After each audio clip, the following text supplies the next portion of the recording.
The night started like a polished dream, but by its end, my entire life felt like a cheap illusion. It was the annual gala at the Carmichael estate, an event so pretentious that even the champagne seemed to mock you. Lauren had been raving about it for weeks. "It's a huge opportunity for my career," she'd said, her voice dripping with excitement. Lauren always had a knack for the grandiose. She knew how to own a room, weaving her charisma into every conversation like a master storyteller. Tonight was no exception. She wore a crimson dress that looked like it had been poured over her. It wasn't just the dress, though. It was the way she carried herself, as if the entire world was her stage. And me? I was just the quiet man holding her purse in the wings. The evening moved fast, a blur of sparkling lights and empty small talk. Lauren was in her element, playing the perfect hostess, but something was off. It wasn't obvious, just a flicker here, a misstep there. Her laugh lingered a little too long at some jokes. Her gaze seemed to avoid mine, and there was a fleeting look on her face when she thought no one was watching. I brushed it off. I mean, she had been under a lot of stress lately, and it wasn't like I could point to anything concrete. So, I poured another glass of wine, trying to enjoy myself. Then, about halfway through the night, Lauren disappeared. At first, I didn't think much of it. She was likely handling some last-minute crisis. But when 20 minutes turned into an hour, I started to wonder. I texted her. No response. I called. Straight to voicemail. That's when I saw him. He was tall, sharp-jawed, with the kind of charm that made people instinctively smile back. He was one of the event sponsors. I'd seen Lauren talking to him earlier. Now he was slipping through a side hallway, his movements deliberate, like he didn't want to be seen. I followed him. The hallway led to a quieter section of the estate, where the hum of the party dulled to a faint buzz. I paused, my instincts screaming at me to turn back. But curiosity, or maybe something deeper, pulled me forward. A door at the end of the hall was slightly ajar. From inside came the muffled sound of voices. His, hers. I couldn't make out the words, but there was something intimate in the tone, something that made my skin prickle. I crept closer, my heart pounding like a drum. And then I heard it. Not words, not even conversation. It was her voice, breaking into soft, breathy moans.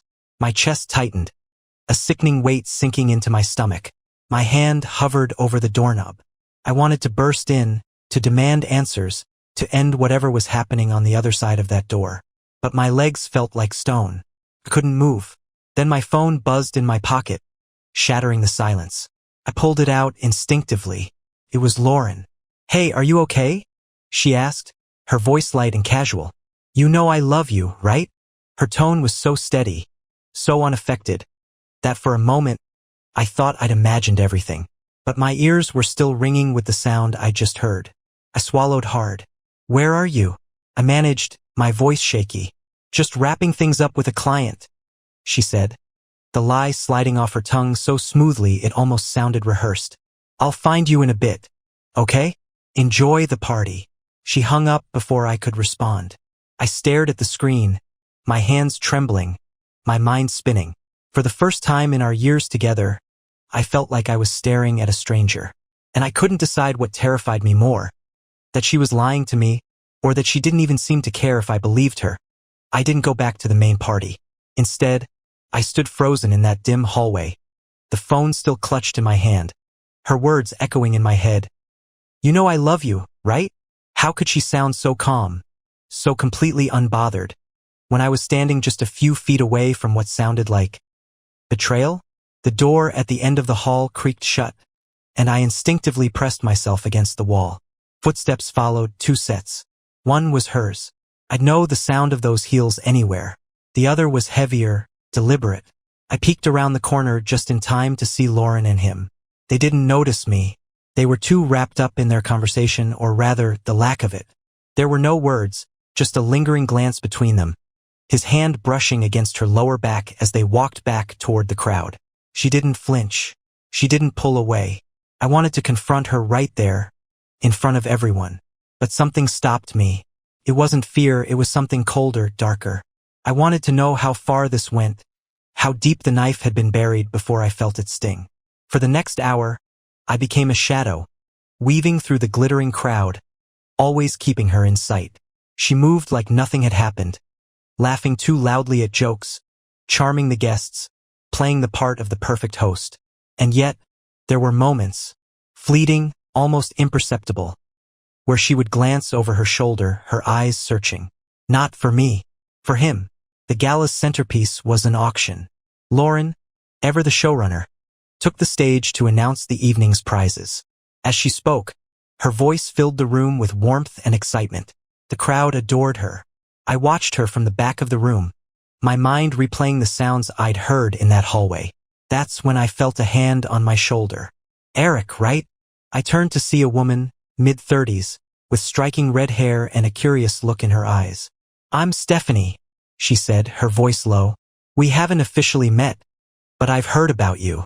Yeah, I replied stiffly. Lauren's husband. Her lips twitched into a thin smile, but there was something off about it. She leaned in slightly, lowering her voice. You're a patient man. What's that supposed to mean? I asked, my stomach tightening. She hesitated, glancing around as if to make sure no one was listening. I've seen the way she is. With him, she said carefully. You deserve to know. My heart thudded painfully against my ribs.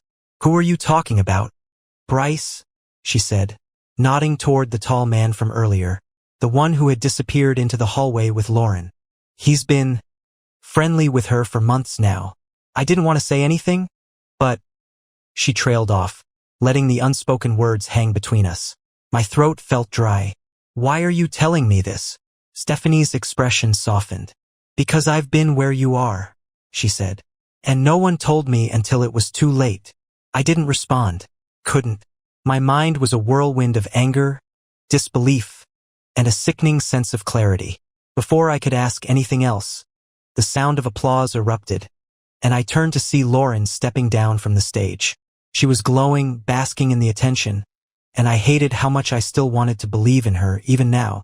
But the seed had been planted. Stephanie's words, the sounds from the hallway, Bryce's hand on Lauren's back.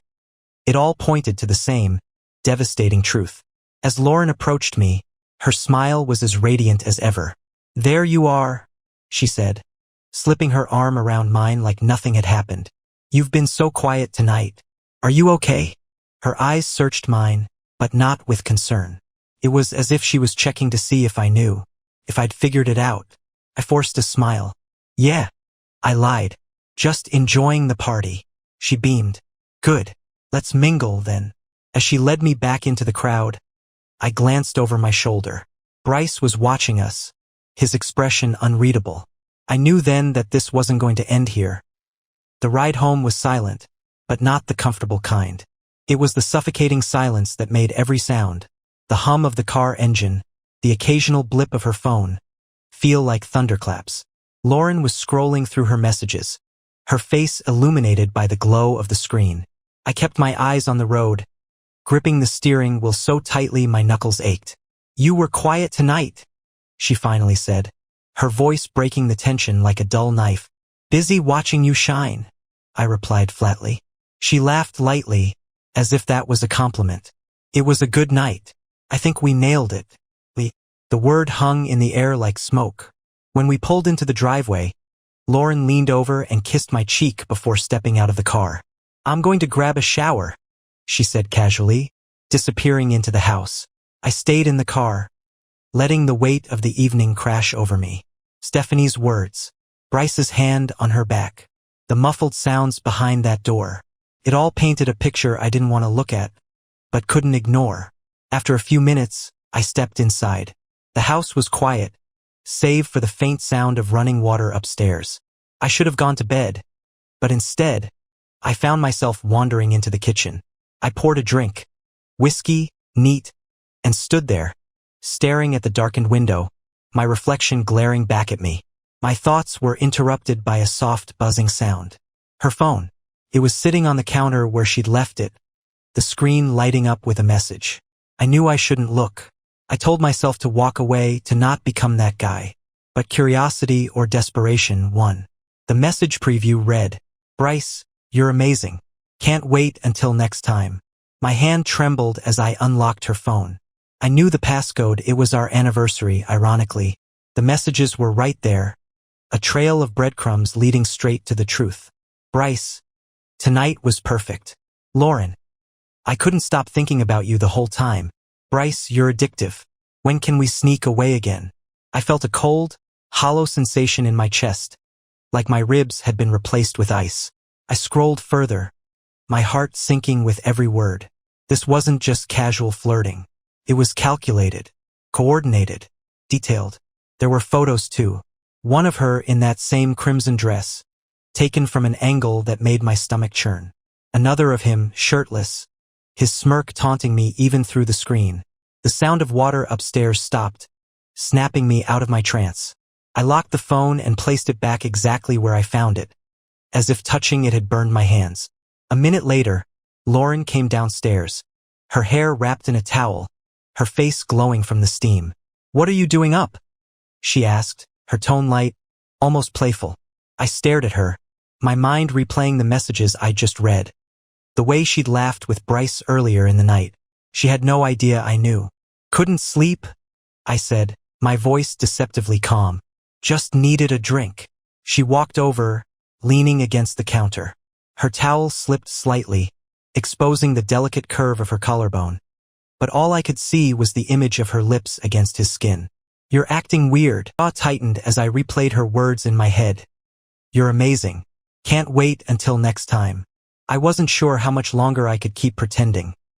The next morning, Lauren was all smiles, humming to herself as she sipped her coffee at the kitchen island. She looked so normal, like the woman I'd fallen in love with. But now I knew better. Every smile, every touch, every word, it all felt tainted. I couldn't look at her without hearing Bryce's name, without seeing the messages burned into my memory. "I'm meeting with a new client this afternoon," she said, swirling her spoon in her coffee. "Big opportunity. I'll probably be home late." Late. The word hit me like a slap. I fought to keep my expression neutral. "What's the client's name?" She glanced up at me, startled by the question. "The client," I repeated, keeping my voice steady. "Who are you meeting with?" "Oh," she said, waving her hand dismissively. "It's just a preliminary meeting. You wouldn't know them." I stared at her for a moment, studying her carefully. She was good, too good. If I hadn't seen the texts, I might have believed her. "Sounds important," I said, sipping my coffee. "It is," she replied, her voice bright. "We're building something incredible here, Eric." There it was again, that casual, cruel word. When she left for her meeting, I didn't waste any time. I knew if I didn't act now, I'd lose my nerve. I called my friend Jake, someone I trusted to keep his mouth shut. He picked up on the second ring. "Eric, what's up?" he asked. "I need a favor," I said, my voice tight. Jake was silent for a beat, then sighed. "This sounds serious." "It is. Can you meet me in an hour? And bring your car. I'll explain everything then." An hour later, we were parked 2 blocks away from a downtown cafe, Jake behind the wheel while I scanned the sidewalk. Lauren's car was already there, and so was Bryce's. "So, we're spying on your wife?" Jake asked, his tone a mix of disbelief and concern. "I need to know the truth," I said, gripping the edge of the dashboard. Jake sighed again but didn't argue. He knew better than to push me when I was like this. A few minutes later, Lauren and Bryce emerged from the cafe, laughing as they walked to his car. My stomach turned. They didn't look like coworkers discussing logistics. They looked like something else. "Follow them," I said, my voice low. Jake hesitated, then started the car. "You sure about this, man?" "I've never been more sure," I replied. My eyes locked on their figures as they climbed into Bryce's sleek black sedan. We tailed them across town, keeping a safe distance. They stopped at a boutique hotel, a small, discreet place tucked away from the main streets. Lauren stepped out first, glancing around like a thief in the night. Then Bryce joined her, his hand grazing the small of her back as they disappeared inside. I felt my chest tighten, a mix of anger and heartbreak bubbling to the surface. Jake glanced at me, his jaw clenched. "Eric, stay here," I said, opening the door. "What are you gonna do?" Jake asked, his voice filled with concern. "I don't know," I admitted, "but I can't just sit here." I didn't wait for his response. My legs felt heavy as I walked toward the hotel, my heart pounding with every step. I didn't have a plan, just the burning need to confront her, to tear away the lies and demand the truth. Inside, the air was cool and smelled faintly of lavender. The receptionist barely glanced at me as I strode past the desk toward the elevators. I didn't know which room they were in, but I had a feeling I'd find out soon enough. As I stood in the elevator, the weight of the moment hit me. This was it, the point of no return. Whatever happened next would change everything. The doors opened with a soft chime, and I stepped out into the hallway. My hands were trembling, but I forced myself to move forward, each step feeling heavier than the last. And then I saw it, her red heels, casually kicked off outside a door. Her shoes, our house, his hotel. I stood there for a moment, staring at those shoes, my mind racing. The sounds from the party, the messages, the laughter. It all collided in a sickening storm. Taking a deep breath, I raised my hand and knocked. The seconds after my knock stretched into eternity. My heart pounded so loudly that it drowned out everything else. The hum of the hallway lights, the faint murmur of distant voices. For a brief moment, I thought they wouldn't answer, that maybe I'd scared them into silence. Then the door opened. Bryce stood there, shirt unbuttoned, hair tousled like he'd just stepped out of a cologne ad. His smug expression froze the moment he saw me. For a second, we just stared at each other. "Can I help you?" he asked, his voice steady but his eyes betraying his unease. I didn't answer. My gaze shifted past him into the room. That's when I saw her. Lauren. She was standing by the bed, wearing one of those fluffy white robes hotels love to provide, her hair damp from the shower. "Eric?" she said, her voice laced with shock. Her eyes widened, but not with guilt. No, what I saw in her expression was annoyance, like I just interrupted something mildly inconvenient. My fists clenched at my sides. "This is what a client meeting looks like?" Bryce cleared his throat and stepped forward, trying to block my view of her. "Look, man, this isn't what it looks like." "Oh, spare me," I snapped, my voice rising. "I've seen the texts. I've heard the excuses. I know exactly what this is." Lauren finally moved, tying the robe tighter around her waist and walking toward the door. "Eric, calm down," she said, her tone patronizing. "You're making a scene." "A scene," I repeated, my voice shaking with rage. "You're in a hotel room with him, and I'm the one making a scene?" She sighed, rubbing her temples as if I were some child throwing a tantrum. "I don't know what you're doing here, but this is not the place to have this conversation." "Really? Where's the right place, Lauren?" I demanded. "At home, where you can lie to my face in comfort." Bryce stepped in again, raising his hands like some kind of peacekeeper. "Hey man, let's just talk about this." "Shut up," I growled, pointing a finger at him. "You don't get to talk to me."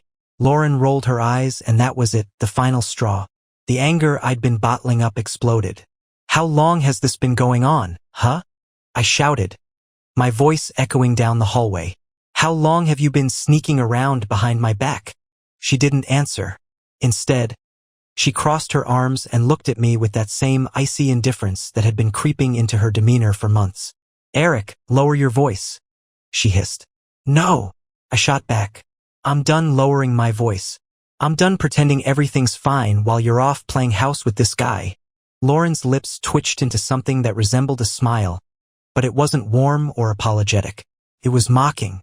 "You're so dramatic," she said, her tone dripping with condescension. "This is why I didn't want to tell you. You can't handle things like an adult." Her words hit me like a slap. "Are you serious right now? You're blaming me?" She shrugged, her gaze darting to Bryce for a split second. A silent cue I couldn't miss. "I mean, look at you," she said. "You're storming in here like some jealous lunatic instead of trying to have a rational conversation." "Rational?" I barked out a bitter laugh. "You're cheating on me, Lauren. What part of this is supposed to be rational?" For a moment, the three of us stood there in tense silence, the weight of my words settling over the room. Bryce shifted uncomfortably, clearly wishing he were anywhere else. Lauren, on the other hand, looked bored, like she was just waiting for me to leave so she could get back to whatever they were doing. "I loved you," I said, my voice cracking despite my best efforts to hold it together. I trusted you. Her expression didn't soften. If anything, it hardened. Maybe that's the problem, she said coldly. You trusted me too much. You didn't notice when I started pulling away. You didn't even try to fix it. Her words were a dagger to the heart. But what made it worse was the complete lack of remorse in her tone. She wasn't sorry. She didn't care. I took a shaky step back, my head spinning. You're unbelievable, I muttered, more to myself than to her. Lauren sighed again, like this entire ordeal was exhausting for her. Eric, just go home, she said. We'll talk about this later, when you're calmer. I stared at her, searching for any trace of the woman I thought I'd married. But she wasn't there. This Lauren. The one standing in a hotel room with another man, unapologetic and cruel, was a stranger. I hope he's worth it, I said finally, my voice hollow. Without waiting for a response, I turned and walked away, leaving the door wide open behind me. I don't remember driving home. My hands gripped the steering wheel like it was the only thing tethering me to reality, but my mind was elsewhere. Stuck in that hotel room, replaying every word, every smirk, every cutting glance Lauren threw my way. Her indifference wasn't just painful. It was infuriating. The way she'd stood there, acting like I was the problem, like I was being irrational for confronting her in the middle of her betrayal, it made my blood boil. How had I missed this side of her for so long? When I pulled into the driveway, I just sat there, staring at the darkened windows of our house. Our house, the one we'd spent years building together, filling with memories, now felt like a stage set for a play I'd been written out of without my knowledge. I finally forced myself out of the car and into the house. The silence inside was deafening.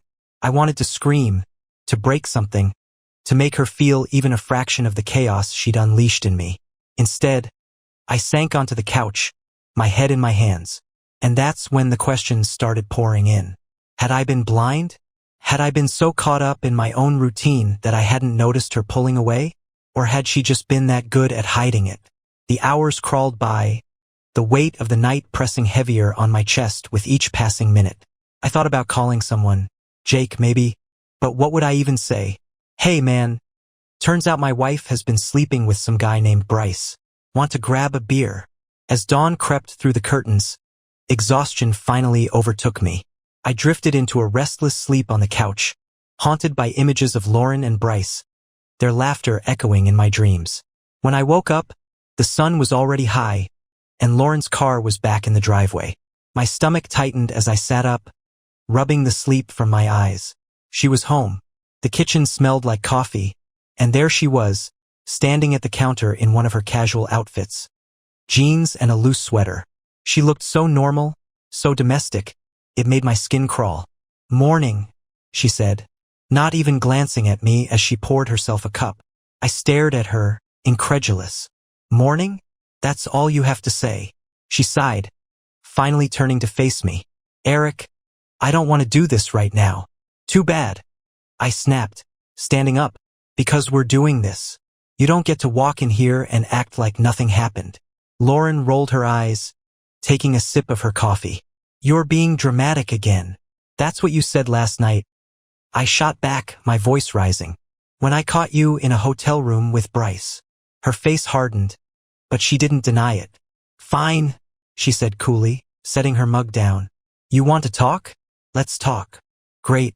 Let's start with why, I said, my fists clenching at my sides. Why him? Why any of this? She crossed her arms, leaning against the counter. Because I was bored, Eric. Is that what you want to hear? The words hit me like a punch to the gut.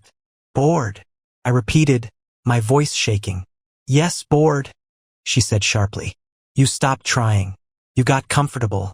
We stopped being exciting. And then Bryce came along, and he made me feel alive again. My jaw tightened as I struggled to keep my composure. You could have told me that, I said through gritted teeth. We could have worked on it. But instead, you decided to throw everything away for him. Lauren's expression softened for a moment, but not with regret. It was pity. Eric, I didn't throw everything away, she said. I still love you, but it's not enough. Those 4 words sliced through me like a knife. Not enough, I repeated, my voice breaking. I can't help how I feel, she said, as if that made it better. I took a step back, running a hand through my hair. Do you even hear yourself? I said, laughing bitterly. You love me, but it's not enough. You were bored, so you cheated. Do you even realize how selfish that sounds? She shrugged, her calm demeanor infuriating. Maybe it is selfish, but at least I'm being honest now. Honest? I spat, the word tasting bitter on my tongue. You think this is honesty? After months of lying to me, sneaking around behind my back, her patience snapped. What do you want me to say, Eric? That I'm sorry? Fine, I'm sorry, but it doesn't change anything. No, I said, my voice low. It changes everything. We stood there in silence, the weight of her words and mine hanging between us like a chasm that couldn't be bridged. For the first time, it hit me there was no fixing this. I want you to leave, I said finally, my voice cold and steady. Lauren's eyes widened slightly. What? You heard me, I said. Get out. Go stay with Bryce or whoever you want. But you're not staying here. She stared at me, shocked for once, as if she hadn't expected me to actually stand up for myself. After a moment, she nodded, her expression hardening again. Fine, she said. I'll pack my things. As she walked past me, I felt a strange mix of emotions. Rage, heartbreak, and an odd sense of relief. This wasn't over. Not by a long shot. But for now, I'd taken the first step toward reclaiming my life. Lauren left that afternoon. I watched from the window as she threw her overnight bag into the trunk of her car, her movements brisk and deliberate. There was no hesitation, no tearful goodbye, no look back at the house we'd built together. She simply drove off, leaving behind a trail of dust and a silence that felt more deafening than any argument we'd had. The emptiness hit me immediately.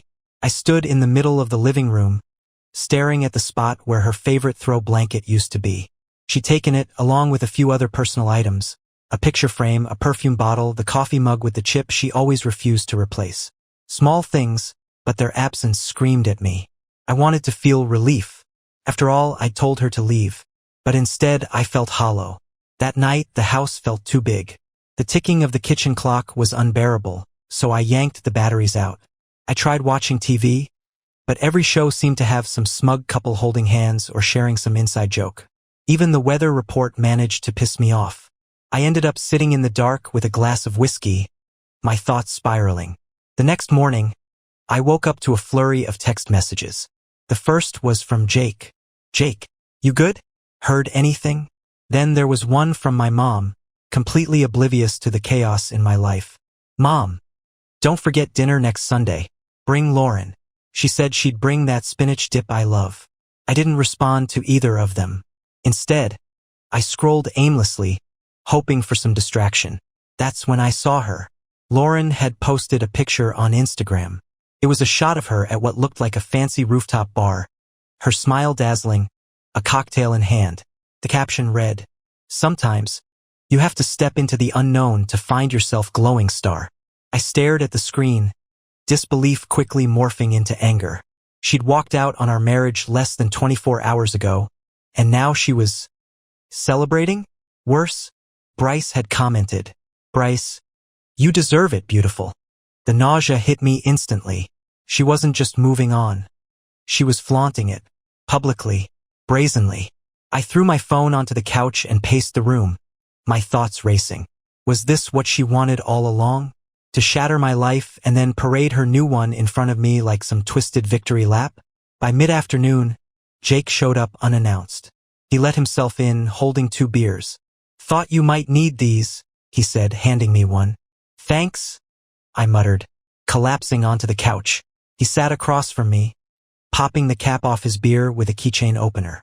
So, what's the plan? I looked at him, confused. Plan? Yeah, he said, leaning forward. You're not just gonna sit here and stew, are you? I shrugged, taking a long sip. What else am I supposed to do? Jake shook his head. You can't let her win, man. She's out there acting like this is some empowering journey, while you're here falling apart. I didn't respond. He wasn't wrong, but the weight of everything felt too heavy to lift. let alone fight against. I'm serious, Jake continued. You need to start thinking about what's next.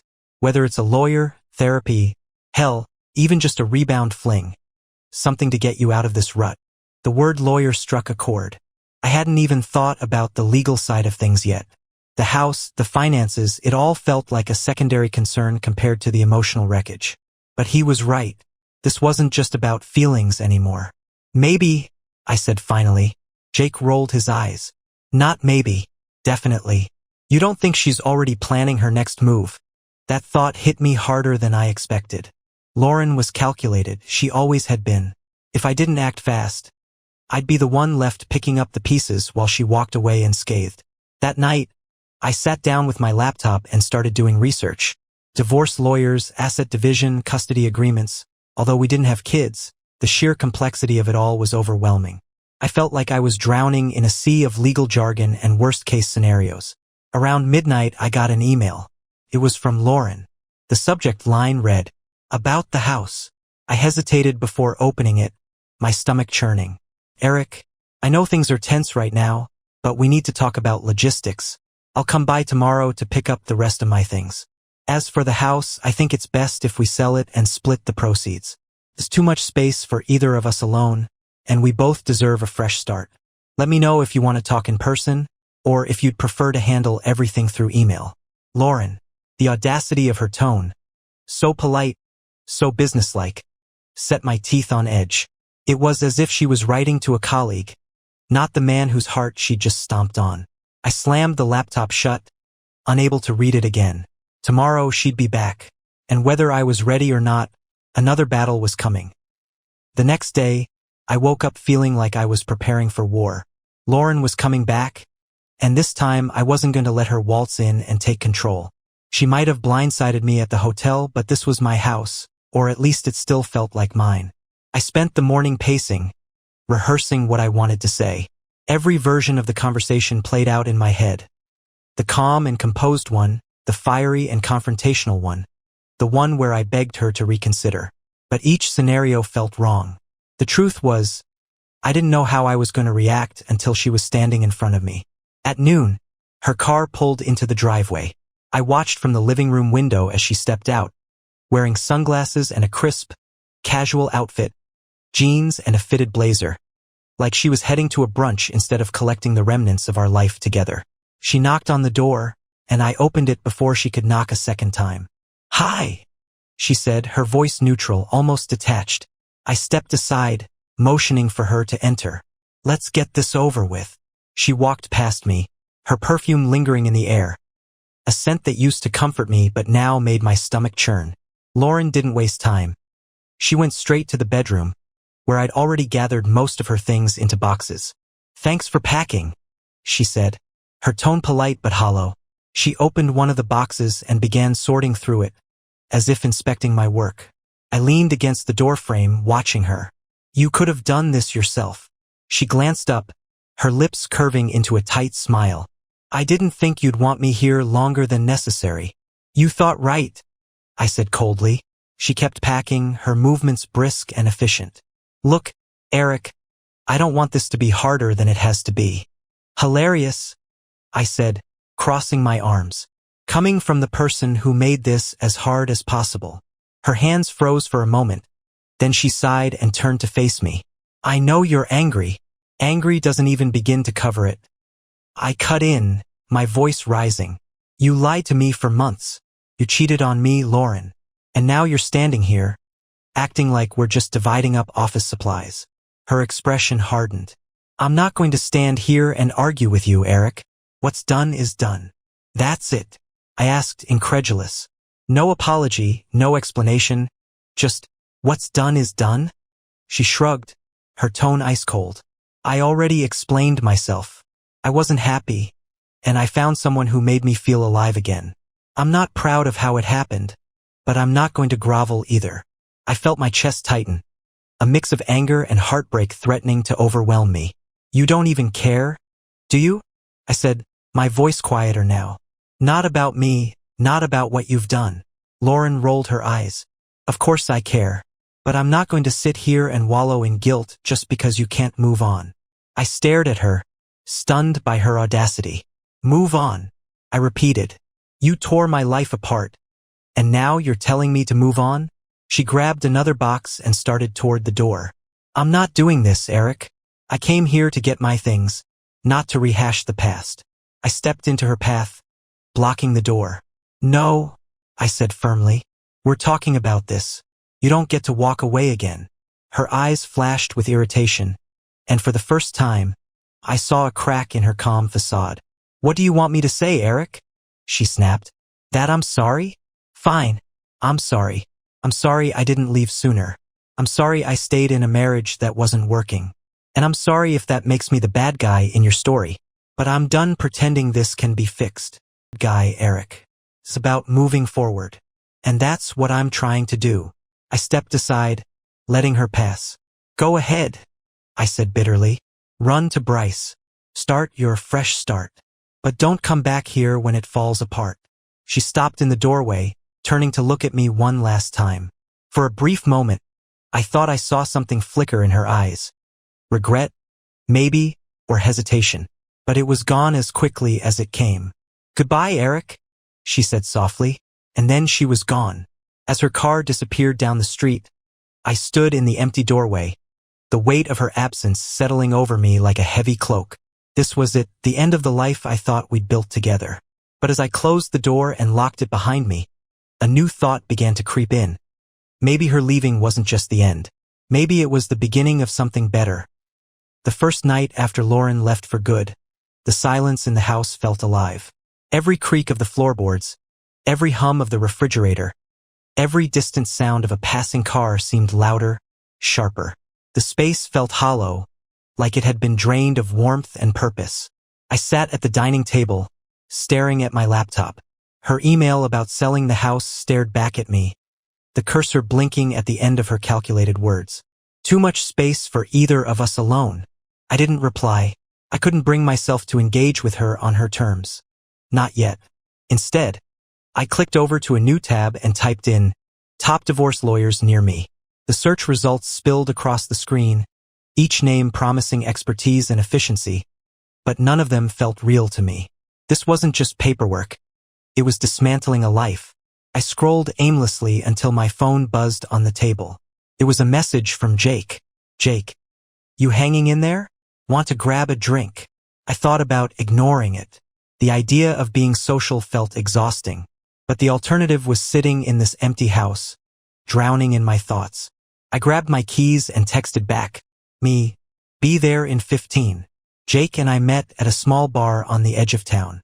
It was one of those places that tried too hard to look rustic, with fake wooden beams and overpriced craft beer. But tonight, it was exactly what I needed. A place to sit, drink, and not think too much. Man, you look rough, Jake said as I slid into the booth across from him. Thanks, I muttered, flagging the waitress for a drink. Jake raised his glass, waiting for me to join him. When my beer arrived, I clinked it half-heartedly against his. To new beginnings, he said with a wry smile. I scoffed but took a long sip. Feels more like an ending. Endings can be good, Jake said, leaning back in his seat. Sometimes, you need to burn it all down before you can rebuild. I rolled my eyes. You sound like a motivational poster. Jake grinned. Hey, somebody's got to keep you from spiraling. We sat in silence for a moment, the low hum of the bar filling the gaps in our conversation. Then Jake leaned forward, his expression more serious. So, what's the plan? Lawyer, I said, staring into my drink. Figure out the house, the finances, all of it. I don't even know where to start. Start by remembering this isn't your fault, Jake said firmly. I looked up at him, surprised by the intensity in his voice. You didn't do this, Eric, he continued. She did. She made her choices. And yeah, it sucks. But you're the one who gets to decide what happens next. His words hit harder than I expected. For so long, I'd felt like I was on the receiving end of Lauren's decisions. Her lies, her betrayal, her leaving. But maybe Jake was right. Maybe it was time for me to take control. When I got home that night, the house didn't feel quite as suffocating. It was still empty, still filled with echoes of what used to be, But now there was a glimmer of something else. A tiny spark of hope, or maybe just determination. I sat down at the dining table, opened my laptop, and began drafting my reply to Lauren's email. Lauren, if you want to sell the house, we'll do it through the lawyers. I'm done pretending we can handle this amicably. You made your choice and I'm making mine. Eric. It wasn't long, but it was enough. I hit send and closed the laptop, feeling a strange sense of relief. The next few days were a whirlwind of meetings with lawyers, filling out paperwork, and slowly starting to put the pieces of my life back together. I found an old gym membership card buried in a drawer and decided to start going again, if only to burn off the restless energy that had been building since Lauren left. And then, one evening, a package arrived at my door. It was small, wrapped in plain brown paper with no return address. Curious, I opened it to find a framed photo. It was a picture of Lauren and me from years ago, back when we were still happy, back when I thought we were unbreakable. Tucked behind the photo was a note in her handwriting. For what it's worth, I'm sorry. Elle. I stared at the note for a long time, my emotions churning. Anger, sadness, and maybe a flicker of closure. She was sorry, but not sorry enough to stay or to fight for what we had. I placed the photo face down on the table and walked away, leaving it behind like I was finally starting to leave her behind. Life didn't immediately snap into place after Lauren left, but there was a subtle shift. The days felt less like a fog and more like fragments of normalcy slowly returning. I stuck to my routine, filling the silence with gym visits, work, and the occasional beer with Jake. The house was still too big, too full of memories, but I was learning to live with it. A week after her departure, I was in the middle of sorting through some old boxes in the attic when my phone buzzed. The screen lit up with an unfamiliar number. Normally, I'd ignore it, but something told me to pick up. Hello, I answered, wiping the dust off my hands. Eric. The voice on the other end was hesitant but familiar. Took me a moment to place it. Stephanie. Yeah, this is Eric. What's up? There was a pause and then she sighed. I wasn't sure if I should call you, but I think you need to know something. My stomach tightened. What is it? It's about Bryce, she said, her tone serious. And Lauren. I sat down on an old trunk, bracing myself. Go on. Look, I didn't want to get involved, but Bryce has a history, she began. He's been with a lot of women, married women, and he has this pattern. He sweeps them off their feet, promises them the world, and then, well, he moves on to the next one. I clenched my jaw. So, you're saying Lauren is just another notch on his belt? Stephanie hesitated. I'm saying you should be prepared. He's not the type to stick around. And when he's done, she might come back to you. The thought sent a mix of emotions through me. Anger, disbelief, and a strange, bitter vindication. Why are you telling me this? Because I've seen this happen before, she said. To my friend. Bryce left her with nothing. Humiliated, heartbroken, and completely blindsided. I didn't want you to get caught off guard if things fall apart. I exhaled slowly, the weight of her words sinking in. Thanks for letting me know, I said finally.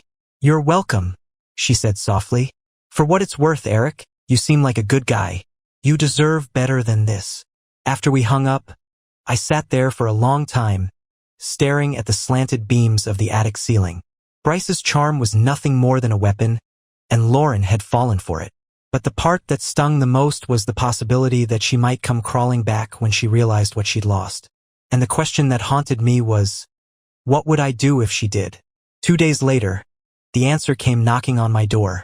It was late, close to midnight, when I heard the soft, tentative knock. I was on the couch, half asleep with a book in my lap, when the sound startled me.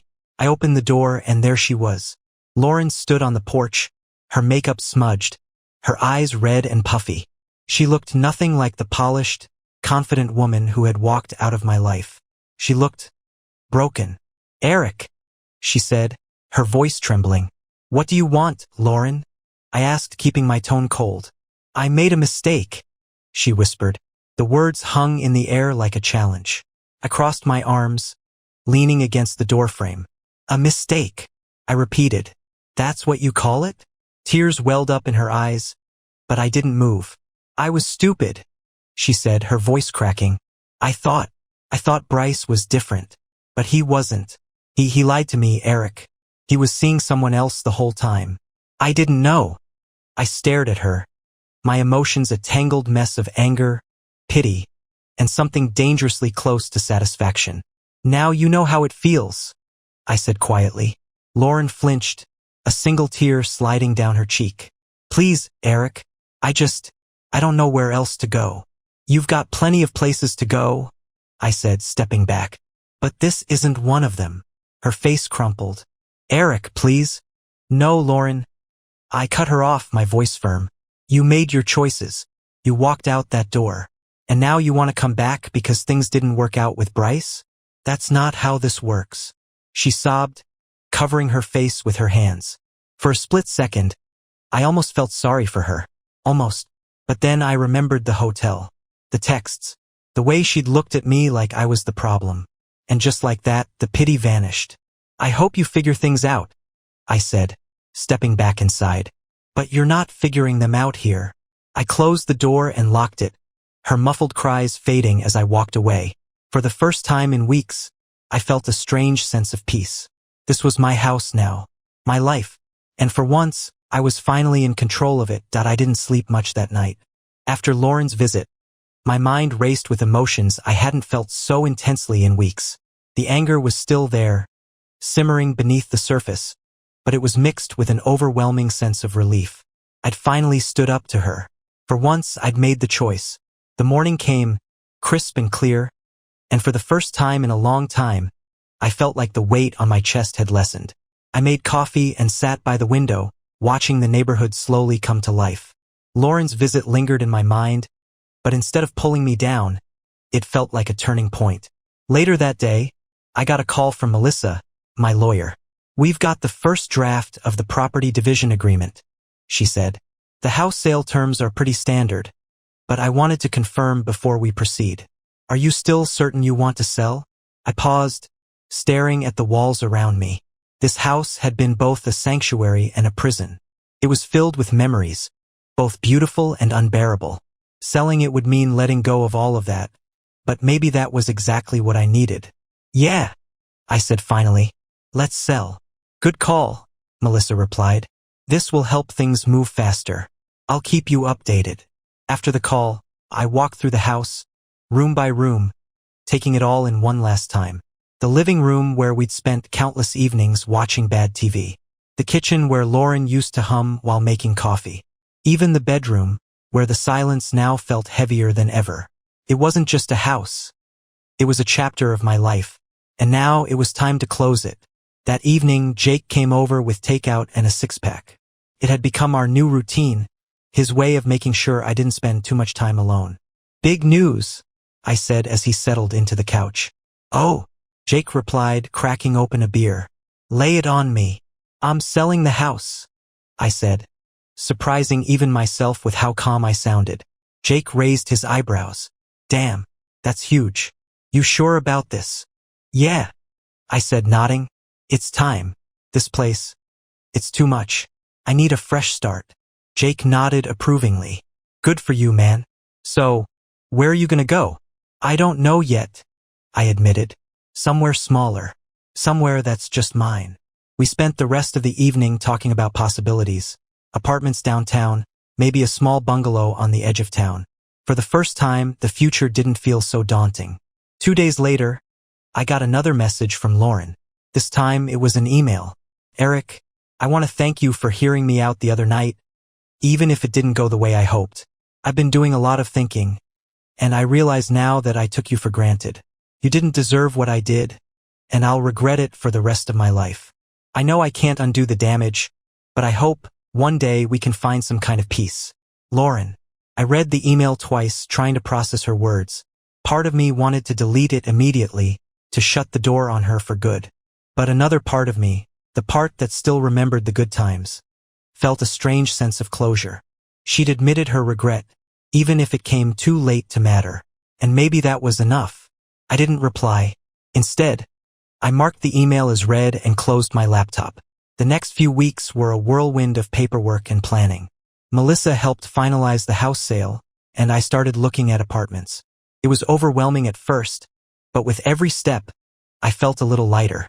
One day, while packing up some old boxes, I found a photo album Lauren and I had put together during our first year of marriage.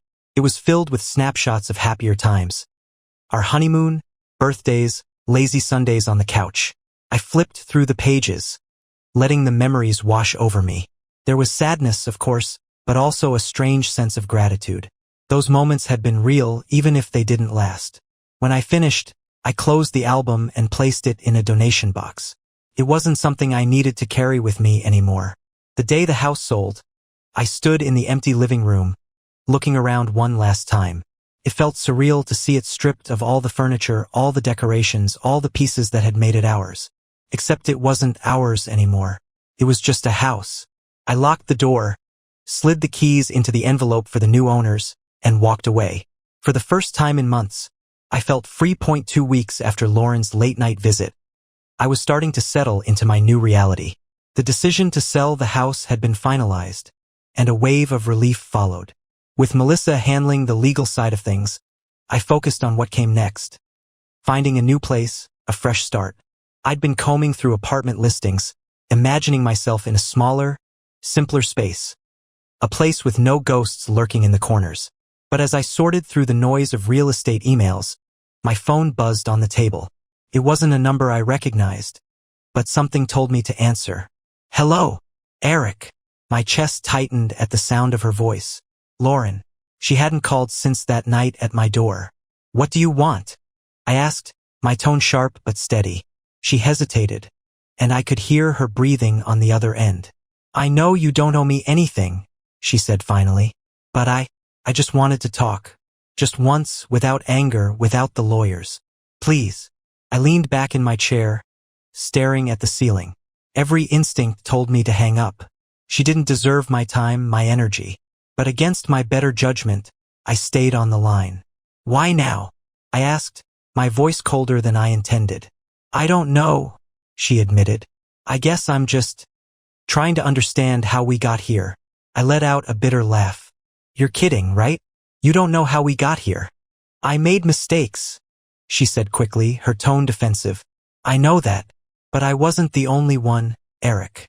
Her words made my blood boil. "Oh, you're gonna try to pin this on me now?" I snapped. "You were the one sneaking around. You were the one who tore us apart. Don't sit there and act like I had a hand in this." "I'm not blaming you," she said softly. I don't think it was ever as perfect as we thought it was." I stood up, pacing the room. "So what? That justifies everything? You were bored, so you decided to cheat? Instead of talking to me, instead of trying to fix things, you just ran to the first guy who paid you attention." Lauren didn't respond right away. When she finally spoke, her voice was trembling. "It wasn't like that, Eric. I was lost. And Bryce, he made me feel like I mattered again. I know that sounds selfish, and it was, but it wasn't about you. It was about me." Her words landed like a gut punch. I wanted to yell, to throw her excuses back in her face. But instead, I sat down and exhaled deeply. "You could have told me," I said quietly. "You could have said something, anything, instead of blindsiding me like this." "I was afraid," she said, her voice barely above a whisper. "Afraid of what you'd think. Afraid of hurting you. And in the end, I hurt you even more. I know that." For a moment, the anger faded, replaced by something I couldn't quite name. Was it pity? Closure? I didn't know. "Why are you really calling me, Lauren?" I asked, my voice calm but firm. She hesitated again, and I could almost see her on the other end, struggling to find the words. "Because I need you to know that I did love you," she said finally. "And I still care about you, even if I don't have the right to say that anymore." I closed my eyes, letting her words sink in. There was a time when I would have given anything to hear them, but now they felt hollow. Too little, too late. "Lauren," I said, my voice steady, "I appreciate you saying that, but it doesn't change anything. What's done is done. We're over." She didn't argue. She didn't cry. She just let out a shaky breath. "I know," she said. "I'm sorry, Eric, for everything." There was nothing left to say. I ended the call, setting my phone down on the table.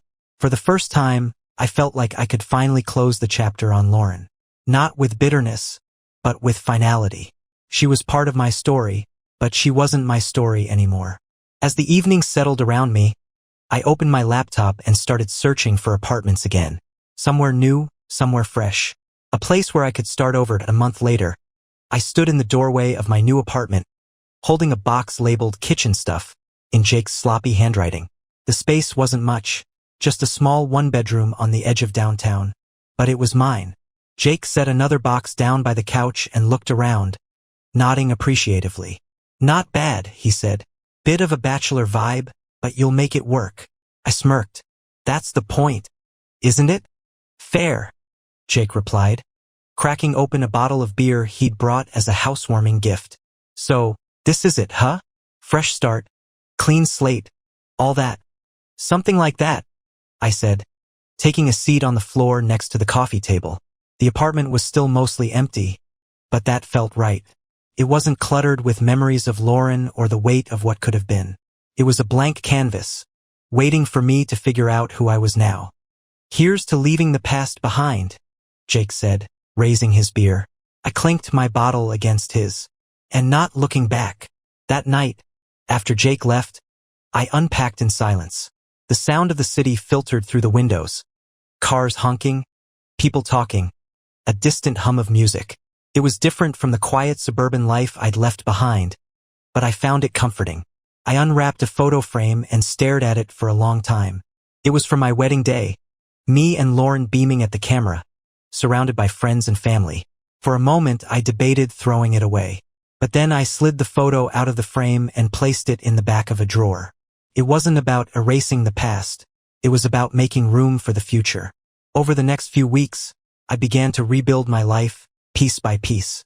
I started going to the gym more regularly, not just to distract myself, but because it felt good. I reached out to old friends I'd lost touch with, meeting them for coffee or drinks, reconnecting in ways I hadn't expected. Work became less of a grind and more of a focus. For the first time in years, I threw myself into it. Not because I needed to escape, but because I wanted to excel. My coworkers noticed the change, and so did I. One day, while grabbing a coffee at a local cafe, I bumped into a woman who dropped her notebook as I rushed past. "Sorry about that," I said, stooping to pick it up. "No worries," she replied with a warm smile. Her name was Claire, and she was sitting at a corner table working on something that looked like graphic design. I apologized again, but we ended up talking for a few minutes. Something about her felt refreshing. No pretense, no games, just an easygoing conversation. Before I left, she handed me her business card with a playful grin. "Next coffee's on me," she said. I didn't call her right away. I wasn't ready for anything serious, and I wasn't sure if I ever would be. But the interaction stayed with me. A reminder that life goes on, that there are still people out there worth meeting, worth knowing. As the weeks turned into months, I thought less about Lauren. Her chapter in my life had closed, and while the scars remained, they didn't define me anymore. I wasn't healed completely, but I was healing. I wasn't fixed, but I was building something stronger. And for the first time in a long time, I was looking forward to what came next.